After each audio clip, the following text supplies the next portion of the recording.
Hi everybody, hope you're enjoying your vacation. Here we are.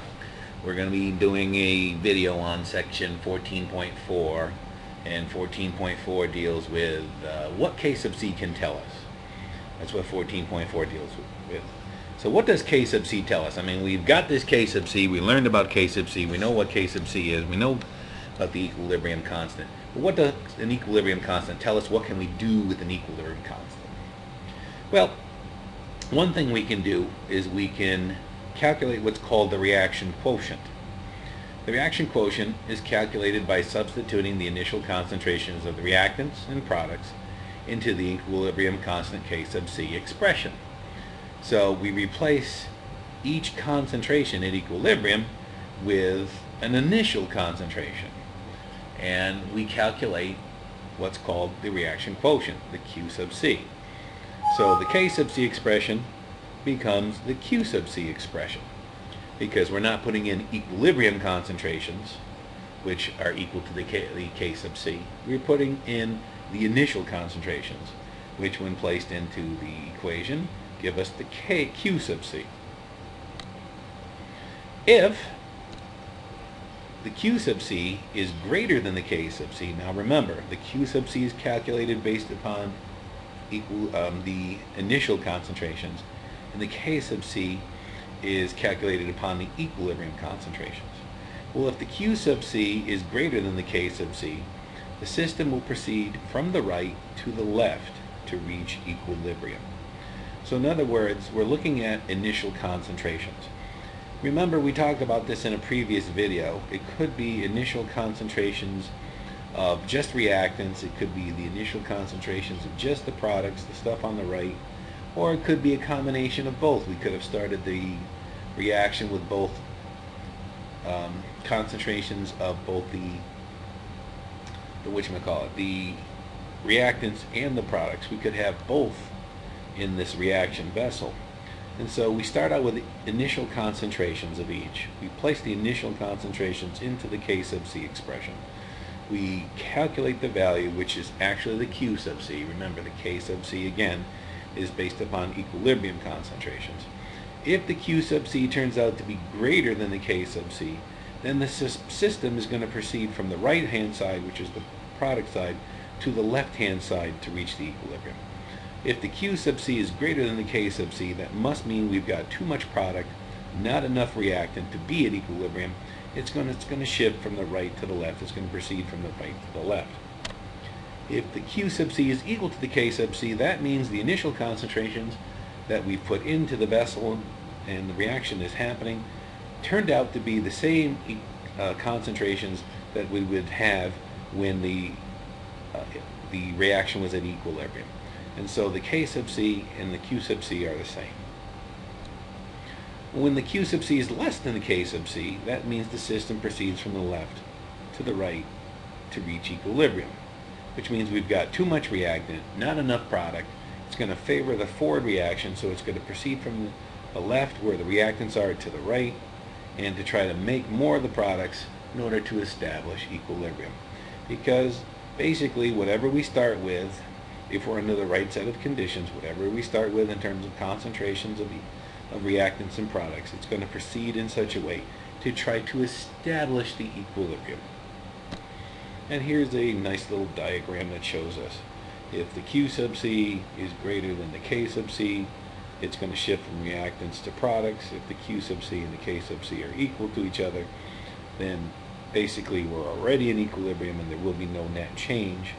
And of course, if the Q sub C is greater than the K sub C, then that means we've got too much product and we're going to try to form more reactants. So it's going to proceed in a direction to make more reactants and reduce the amount of products until we establish equilibrium. And this is one thing that the K sub C can tell us. If we know the value of K sub C, we can compare the Q sub C to that value, so we know which direction in which the equilibrium is going to, or which direction the reaction is going to proceed, in order to determine what it needs to do in order to establish the equilibrium process. And so, my friends, take a look in your textbook, look at some of the examples in there, and don't forget to try a few of those problems. that are listed in your syllabus. Another thing we can do, and possibly an even more important thing, is we can calculate equilibrium concentrations.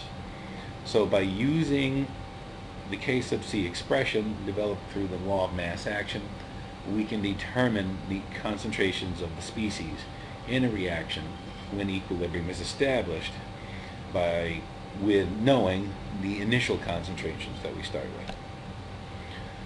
So in order to do so, we express the equilibrium concentrations of all species in terms of their initial concentrations in a single unknown x, which represents the change in the concentration. So we know the initial concentrations of all the species involved, but we don't know how much they're going to change by as it proceeds from the initial concentrations to equilibrium. So we assign one individual species the value of x to represent the change in its concentration. We write the equilibrium constant expression in terms of the equilibrium concentrations, knowing the value of the equilibrium constant, and we solve for the value of x. And then, having solved for x, we calculate the equilibrium concentrations of all the species. Now, what we're going to do is we're going to do an example now, and this is going to help you to better understand these three steps. So here's our example.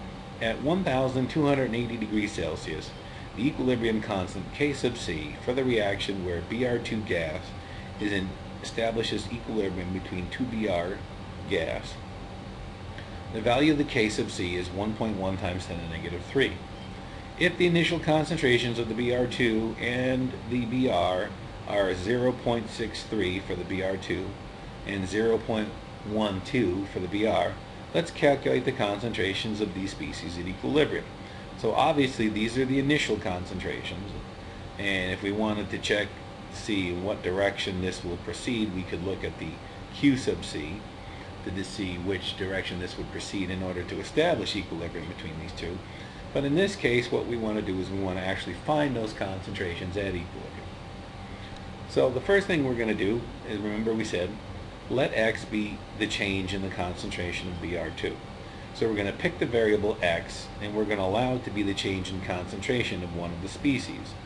The species that we're going to pick is the Br2.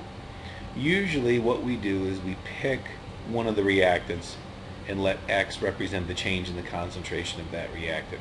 We usually don't pick a product. I mean, you could, it's definitely doable.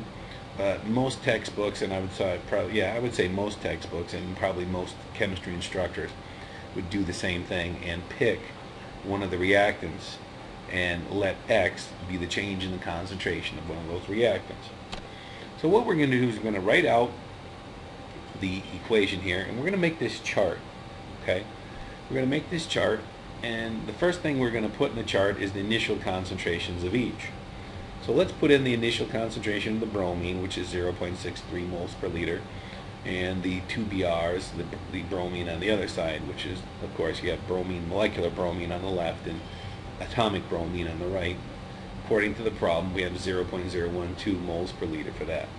Now remember we said that we're going to allow x to represent the change in the concentration of the Br2. So again, in our chart here, we're going to put change underneath initial, and we're going to put minus x on the bromine side. We're going to assume that bromine is disappearing.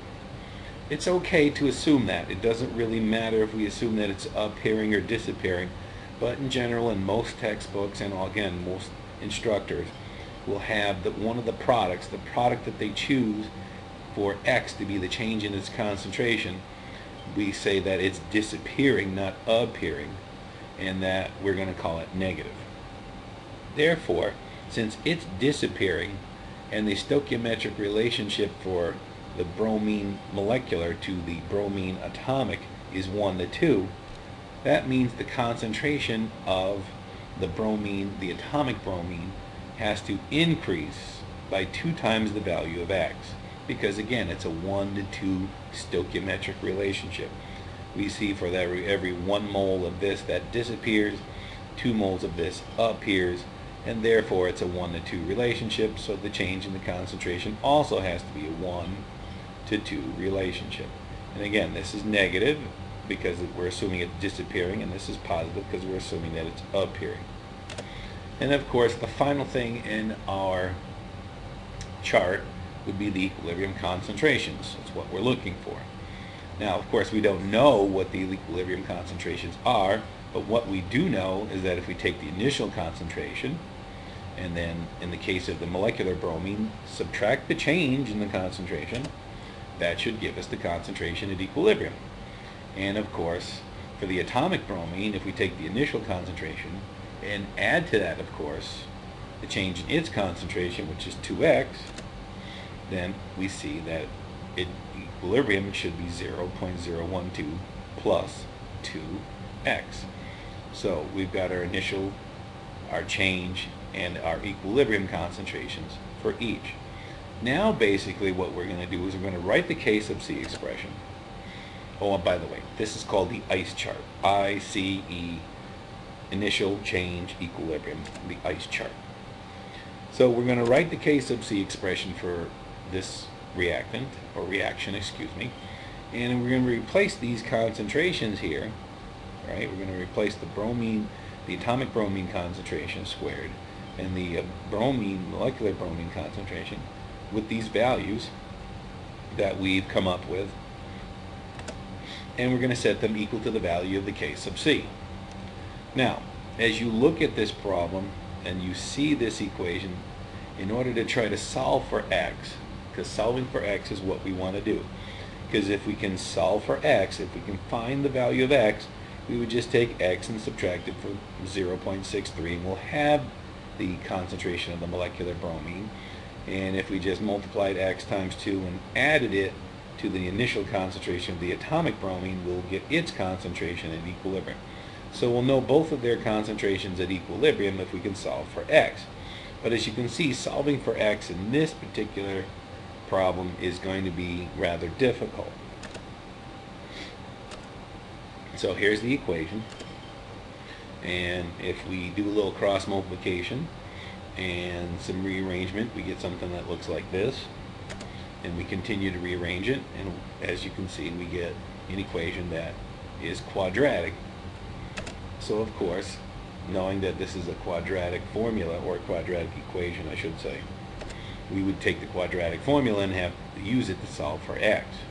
So we would have to plug in the values of B and A and C, and when we do so, we get this value of x, and we also get this value of x, because of course, as you know, the quadratic equation here is going to give you, or the quadratic formula, whatever they call it, is going to give you two different answers for x. So let's go back to our ICE chart. Remember, our equilibrium concentrations are 0.063 minus x and 0.012 plus 2x. So if we pick the value here, right, if we pick that value and we put it in as x for the bromine concentration, that is the Br, okay, the Br by itself, the atomic bromine, and we put in the value of x, so we multiply 2 times this, and we add it to the 0.012, we would see that the Br concentration comes out to be a negative 0.09 moles per liter. Of course, you can't have a negative concentration. That means you actually owe bromine. Sorry, I owe you some bromine. I borrowed some bromine, but now I owe it back to you. No, you can't own bromine. So obviously, since we can't owe bromine, obviously that this doesn't work.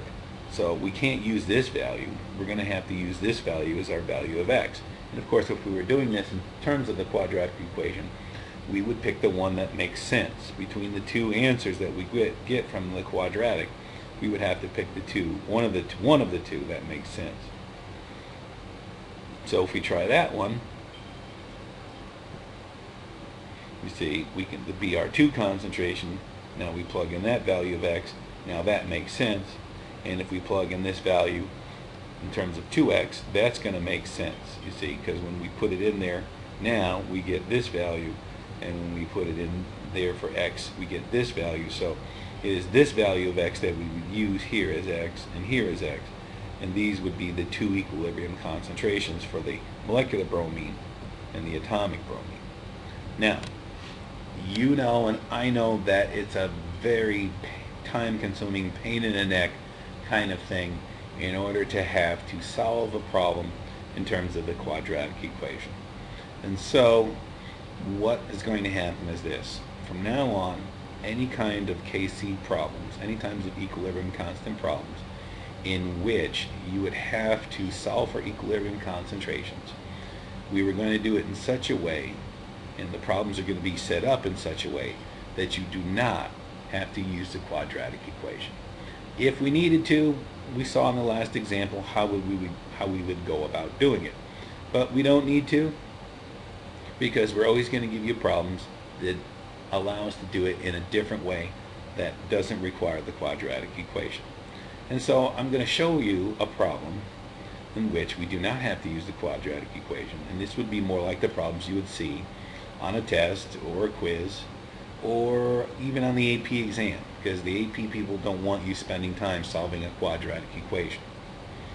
At 430 degrees Celsius, the equilibrium constant K sub C for the reaction of H2 plus I2 in equilibrium with 2HI is 54.3. If the initial concentrations of H2 is 0.500 m and the I2 is also 0.500 m, we'll calculate the concentration of these species in equilibrium. Okay, so we're going to set up the ice chart. The initial concentration of H2 in this case is 0.500. The initial concentration of the I2 is 0.500 also. Notice that there is no concentration given for HI, so we're going to assume that its initial concentration is 0. We're going to assume that, since it's not given, we're going to assume that all of the reactants, the H2 and the I2, that's the only thing that's in the vessel to begin with at those particular concentrations, and that the HI, there's none when we initially mix all of the reactants together. And of course, as time goes by, that's not true. The reaction is going to proceed to the right. It's going to make more and more HI, but eventually now, my friends, as the HI concentration builds up, it's going to start proceeding also to the left, reforming the reactants until finally we reach equilibrium, the state at which the two phenomena are happening at the same time and at the same rate. Well, like we did in the previous problem, we're going to call X the change in the concentration. Now we'll pick either the H2 or the I2. It doesn't matter which one. The X can represent the change in the concentration of H2 or the change in the concentration of I2. Let's say, for the sake of argument, we'll say that X represents the change in the concentration of H2. So we're pretty sure, since H2 here has a concentration and I2 has a concentration, but HI does not, initially that is, that the H2 will be disappearing and the I2 will be disappearing, and that's why we're going to make both of them negative. So if we let the change in the concentration of H2 be X, because this is a 1-to-1 relationship, you see 1 H2 for every 1 I2. This has to be a 1-to-1 relationship in terms of the concentration change. And so this is a 1-to-1 relationship. And this should be X and this should be X also. Alright, now this over here on the other side is a problem.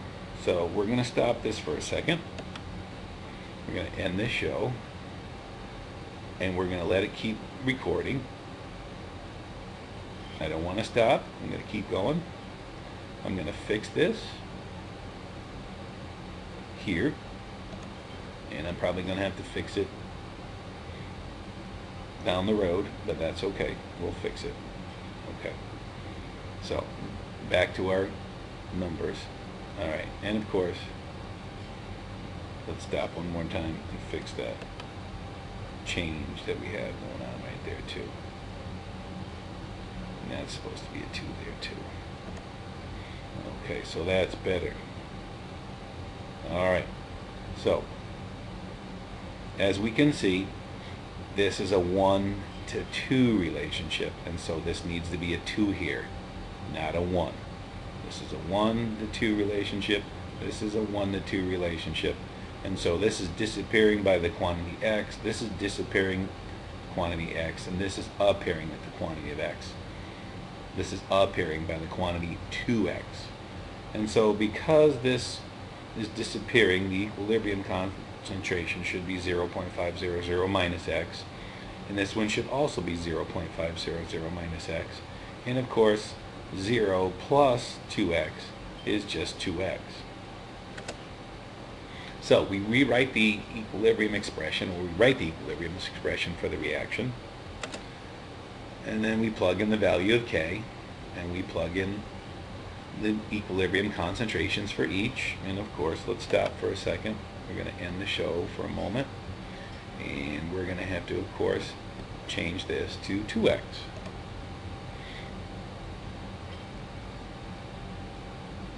And let's go back. Alright, so the 54.3 was the value of K sub C. Remember, the HI concentration at equilibrium was established as 2x. And since this is squared, it becomes 2x squared. And of course, not only is the 2 squared, not only is the x squared, but that 2 must also be squared. And so, let's put this whole thing in parentheses. Let's see if we can do that relatively quickly. And that's done. Now, there's our value K sub C. The HI, remember the concentration is 2x, the whole quantity is squared. And the equilibrium concentrations of the H2 and the I2, of course, are 0.50 minus x and 0.50 minus x for each. Now the product of 0.50 minus x, of course, is the same as 0.500 minus x squared. So this times this is just this quantity squared. Since that's the case, that this is 2x squared, and this really on the bottom is 0.500 minus x squared, we can take the square root of both sides in order to solve this equation without having to use the quadratic. And so if we take the square root of both sides, and of course we're going to have to fix this, so hang on one second, because this should be a 2 right there.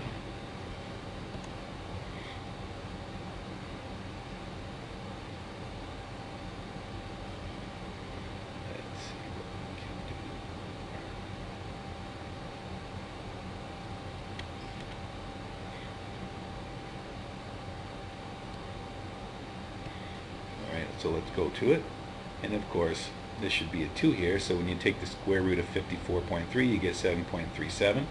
When you take the square root of 2x squared you get 2x, and when you take the square root of 0.500 minus x, when you take the square root of 0.500 minus x squared, we get 0.500 minus x. And of course, if we solve for x, we get this value here. Now this is not the correct value, of course, because of the fact that, as we said before, this should have been a 2. And when I did this calculation, and I apologize, this should not come out to this because I didn't have the 2 there. So what I want you to do is I want you to work this out. Remember, it's 7.37 is equal to 2x over 0.500 minus x. Come up with the correct answer. The important thing is that we remember that the HI concentration is 2x, not the x that we have here. So we're going to put 2 right there.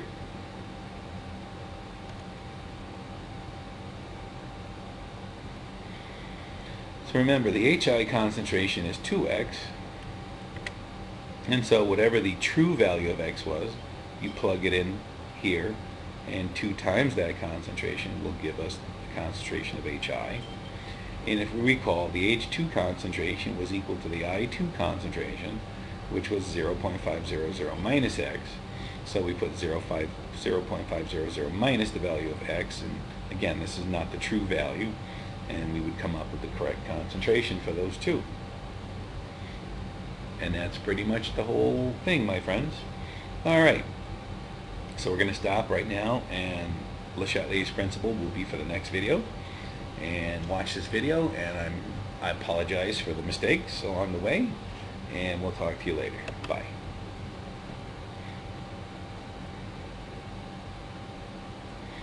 And I don't know if you you got any of it. So there's only one way to find out. What?